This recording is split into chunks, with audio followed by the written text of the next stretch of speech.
we're going to start now. So please, I'm doing the room by myself today.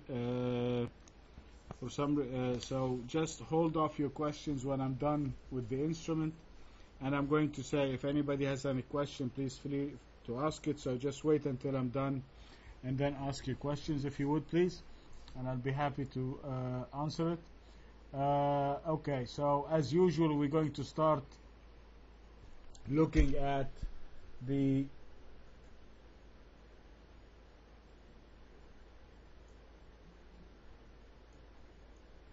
strong pairs. We're looking at the indices to identify the strong pairs and to identify also the weak pairs, because the idea is we want to be buying the strong currencies. We want to analyze the market, see what happened over last week, look at the different components of the market as a whole, because the market, the currency, does not live in vacuum.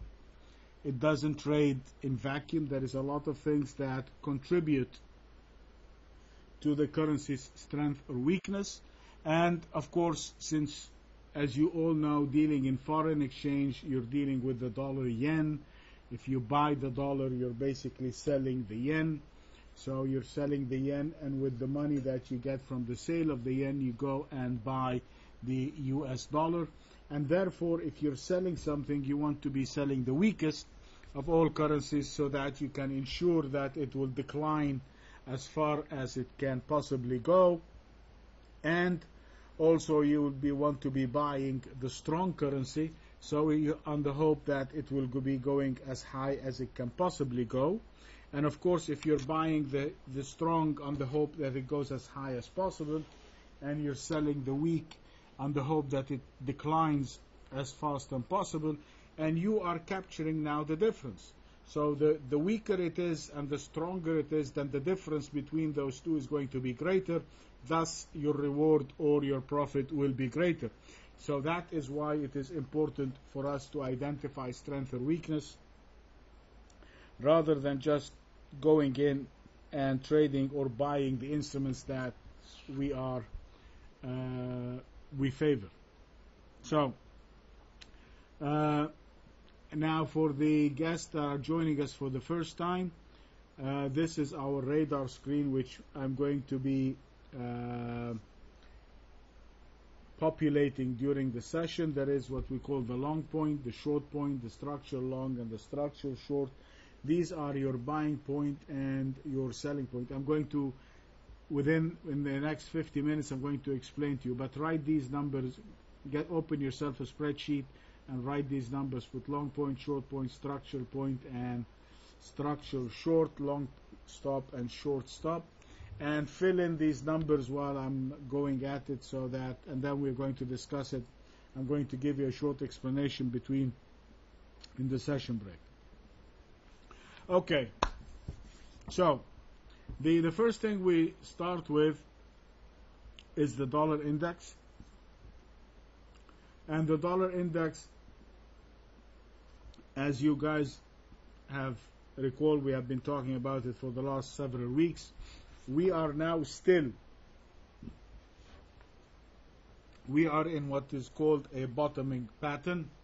The dollar has so far seems to have reached or trying to put in a bottom. The trend is still down. It hasn't changed.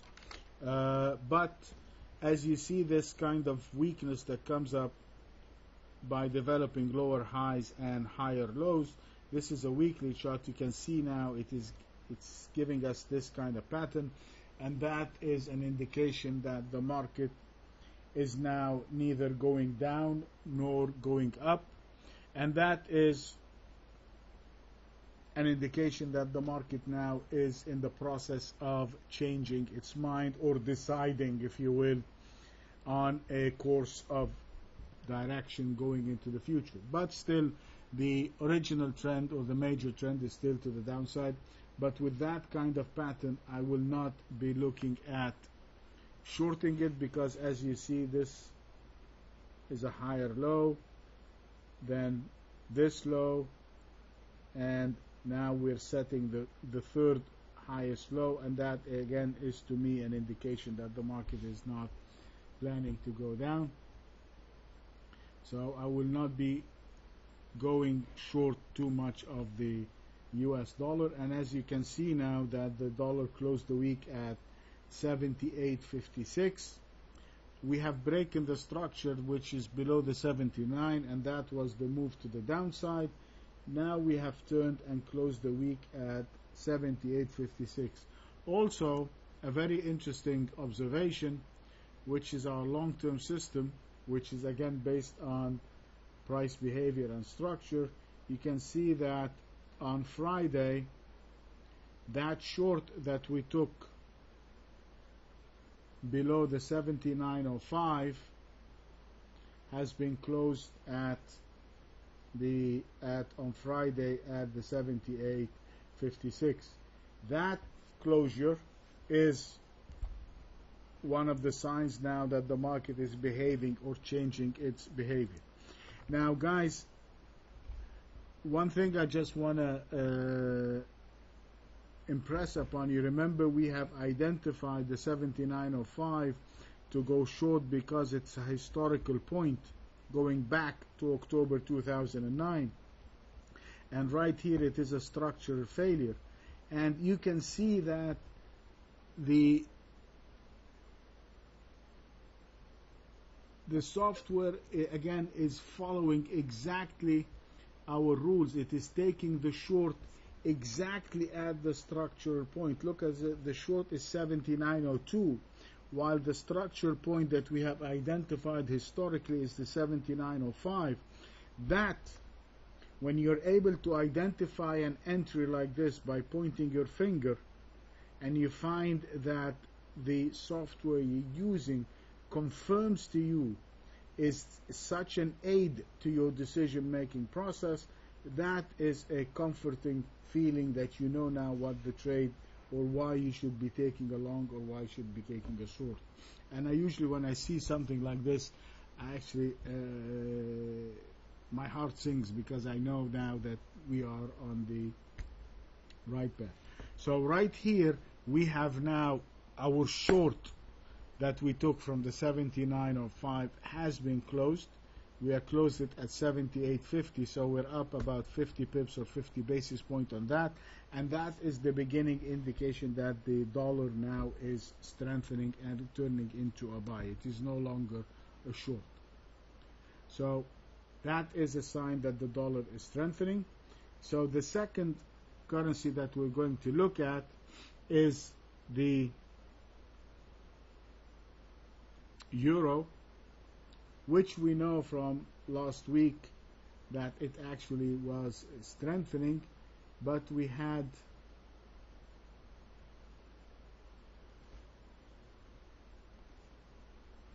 now our structural point is the 36.75.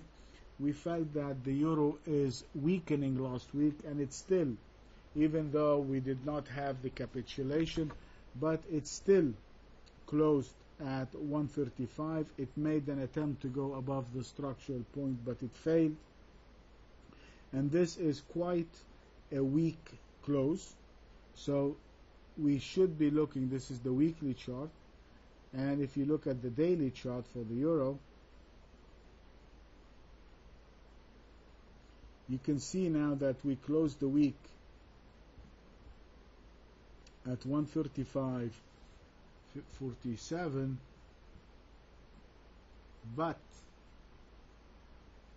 guys, this is not a sell signal now. I mean, the sell signal in the euro has kind of been negated,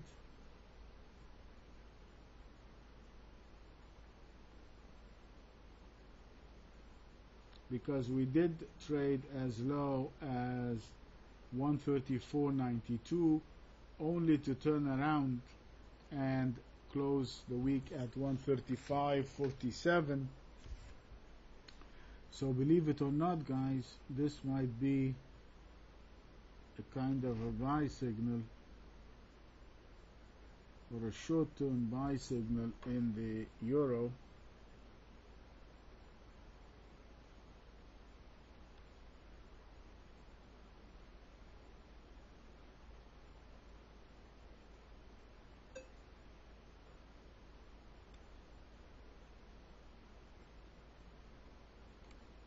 This is quite an interesting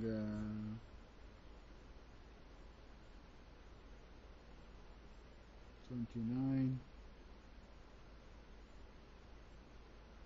134.92 134.93, so we just came below it with one tick and it bounced back up. So on the weekly it is still a sell signal, but on the daily we do have a buy signal on the euro, or a short-term buy in the euro. So I will not be looking at considering the euro as really weak, because that might have is giving us some sort of a buy signal, but I'm going to check the rest. If we look at the Swiss franc,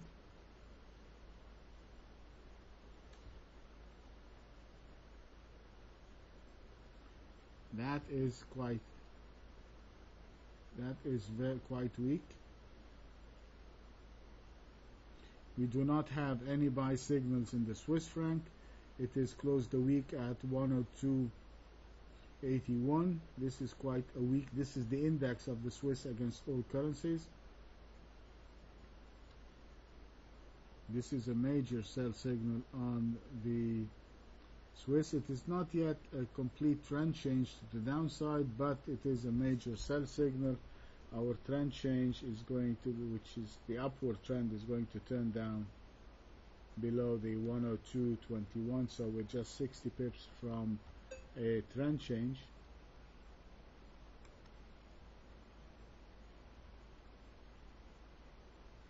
So I would say that the Swiss is the weakest so far. Let's look at the yen.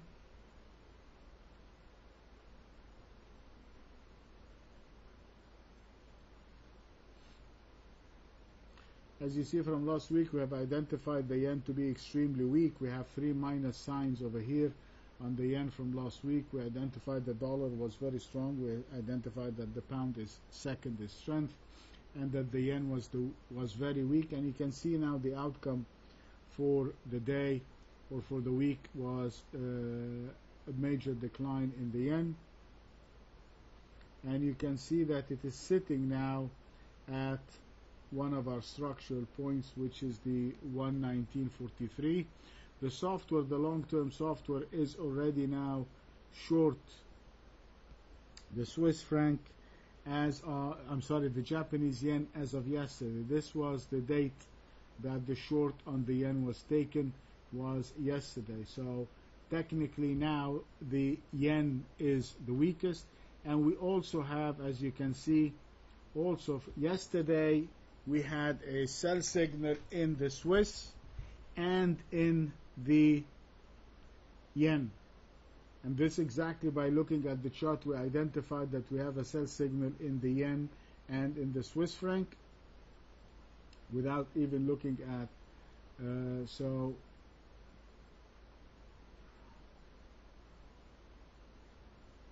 this is still a sell signal. This is a major sell signal, even though you can see how big range that daily is on Thursday. That big sell-off on Thursday the 10th was followed by a continuation to the downside. So we really want to be short the yen on Monday, because this is quite a sell signal. The same with the Swiss franc. You can see, guys, that you all of you that know that what the big range rule is, that is a major sell signal right there in the Swiss franc and in the Japanese yen. If we're going to look at the British pound,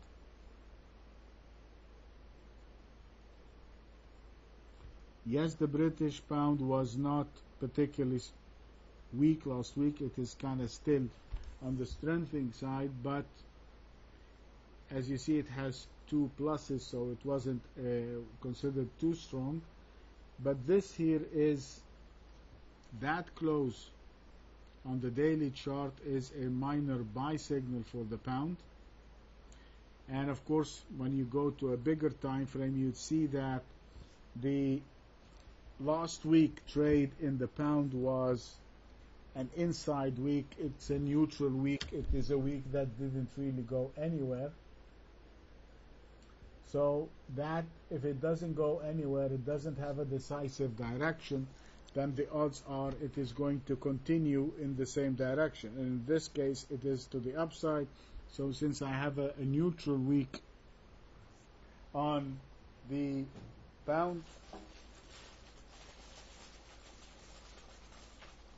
so the high probability is it should be continuing to the upside, and we should be looking to be buyers of the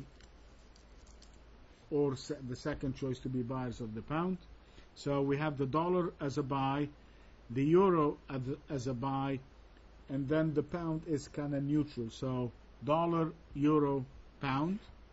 Now let's see the Australian.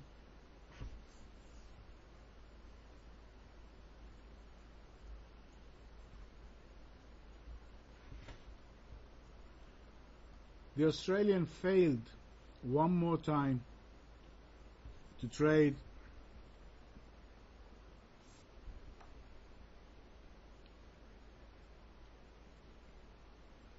or to stay above the 10030.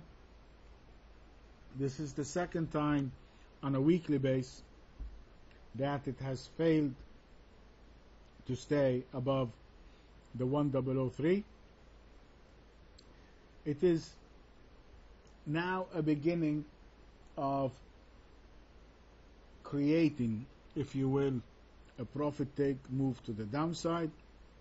So we will be looking to shortening or selling the Aussie. And if you look at the daily chart on the index, the Australian index, you can see now this is the second. This is a weak close. It has broken below the structural point and it is continuing to the downside. We do not have any buy signals on the Aussie. The last one is the Canadian, and this is quite interesting. This is very amazing, if you will, to see this strength in the Canadian. And it is the only currency that thus far that we have this week that has a clear cut outright reversal or a buy signal. You can see that it kind of reversed at the end of the week, and on Friday it rallied on the way up. So the Canadian seems to be right now one of the strongest currencies, and this is one of the currencies that we should be looking at, even though it is kind of treacherous. Some of the other things that we have to keep in mind again in is looking at the correlations, looking at the indices that can give us an indication which way the prices are going or which currency will be in demand. And if you look at this example, this is the S&P index. That is powerful. We started buying it at the 1202. We're up now 127 points on the S&P. Look at the move. This is just, I mean, this is going perpendicular, and if there is this such great demand for the U.S. assets or the U.S. exchanges, then they need dollars to buy the components of the S&P. You can see that also in the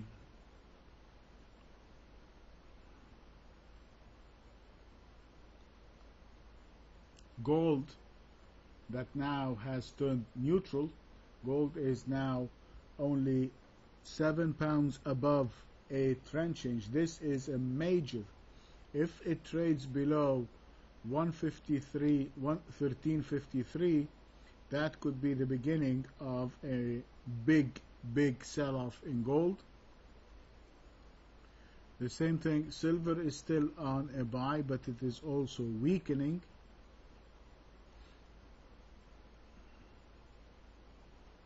Crude oil, as you guys recall, we have, as I've told you, these are the triangle that I identified from you last week, and I told you we should be coming down to this lower part of the triangle, and it is doing that.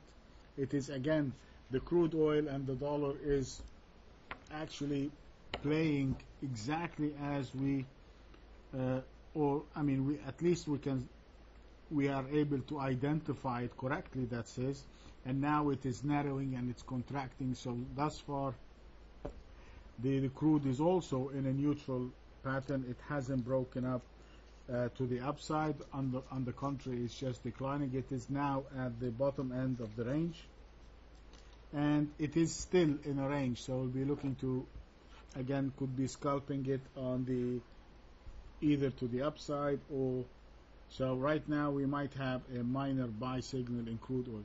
Having said that, in order just to gauge now which way or what we will be buying or what we'll be selling, so I'm going to, the strongest so far is the Canadian, and then the US dollar. They are equally strong. And as you know, that the dollar and the Canadian actually move in tandem. So it might be that move up in the Canadian is in sympathy to the dollar, because there is no, the crude is down, gold is down. I don't see any of the existing correlation working as far as the Canadian go. The only correlation is now it is working in tandem with the US dollar. The next one is the euro,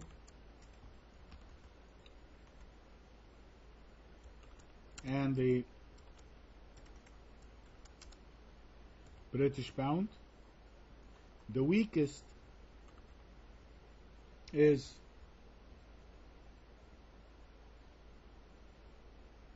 the Swiss franc and the Japanese yen are equally weak, and the neutral one but still on the downside is the Australian dollar. So in this case we will be looking at buying the dollar, selling the dollar Swiss. We'll be looking at buying the dollar yen. We would be shortening the Aussie dollar, but that's the last of our choices. We might be going to buy the pound Swiss. We can buy the pound yen, and we can also buy the euro Swiss and the euro yen. And maybe at the end we can take a quick look, if we have time, at the pound Aussie and the euro Aussie. Okay? So this is the structure, or this is the hierarchy that we're going. We'll be buying dollar first and selling the Swiss, buying dollar, selling the yen, buying dollar or going short the Aussie and buying the dollar.